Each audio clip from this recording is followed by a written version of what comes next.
And it was all because I focused on this human connection piece, you know, the Yeah. storytelling. You told the story of Matt, the founder, and like the origin story, and the story of the tomato that got me the job.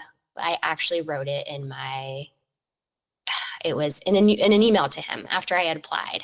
And I was like, this is kind of how I see one story we could tell, because they were launching this new initiative. I was like, we follow the tomato. It's like we follow the tomato from the fields to, you know, to the distributor, to the food truck, to the final, you know, to the final meal that you're getting served. And I was like, we could tell, we could bring in everybody that is involved in the, you know, off the grid ecosystem in a way that like really makes them feel connected to the food and the source and the people making it.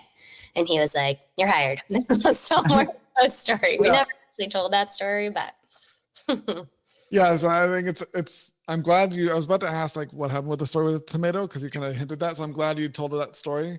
But I think it's also really impressive how the difference that telling stories about the people behind the food made the difference, and not just focusing on the food porn aspect of it, like you mentioned, where people, when they know more about the person preparing the food, it makes the food better than if you just hype up what the food is itself, totally. because there's so much more meaning when you feel connected to a particular truck, or like the chefs behind the truck, or if you've that shared experience and value uh, what is probably the best spice you could possibly add to a dish. Yeah.